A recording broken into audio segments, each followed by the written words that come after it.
Le parti SWAPO en Namibie a critiqué le 24 janvier 2025 la décision prise par le président américain Donald Trump de remettre Cuba sur la liste des États qui soutiennent le terrorisme. Affirmant sa solidarité sans faille à Cuba, le parti SWAPO a mis l'accent sur les problèmes durables provoqués par plus de 6 décennies de sanctions unilatérales et d'un embargo économique illégal imposé par les États-Unis. Cette nouvelle désignation a été qualifiée par le parti d'injuste, arbitraire et sans aucun fondement dans le droit international. La SWAPO a mis en avant l'importance historique de Cuba dans l'appui aux nations opprimées, y compris la Namibie, lors de leur combat pour la liberté et l'indépendance.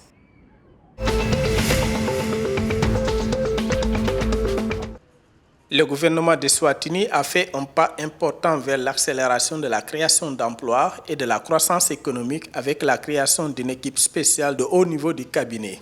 Annonce faite le 24 janvier 2025 par le ministère du Commerce et de l'Industrie, indiquant que cette équipe multiministérielle jouera un rôle crucial dans la coordination et la mise en œuvre de stratégies clés visant à stimuler les opportunités d'emploi et à sortir Eswatini de la pauvreté.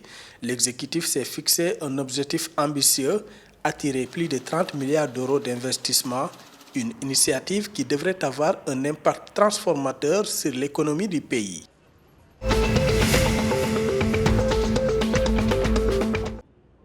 En Afrique du Sud, Transnet, le fournisseur de services ferroviaires et de transport public, a fait savoir le 23 janvier 2025 qu'il commencera à chercher des collaborateurs privés pour divers nouveaux projets liés au rail et au port dans un délai de 6 mois.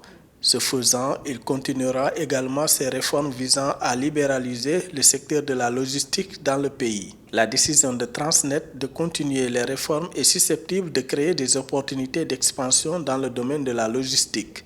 En mai 2025, le groupe envisage d'inaugurer un nouveau terminal d'exportation de manganèse à Nkura qui coûtera 20 milliards de rands. De plus, il prévoit un projet de mise à jour du corridor de conteneurs reliant Durban à Johannesburg pour revenir sur le marché.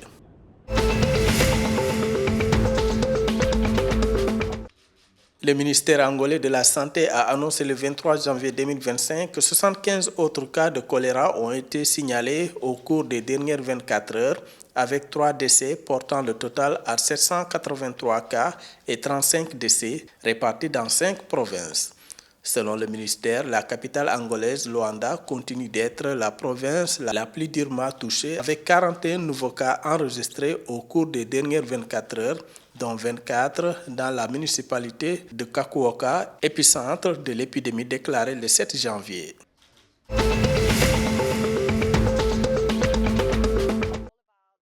Christy Coventry, ministre des Sports au Zimbabwe, a exprimé le 24 janvier 2025 son intention de remettre en question le statu quo au sein du Comité international olympique CIO en cas d'élection en tant que première femme présidente. L'athlète olympique zimbabwéenne, la plus médaillée d'Afrique, aspire à renforcer l'émancipation des sportives en instaurant des mécanismes de protection renforcés et en offrant plus de soutien aux femmes.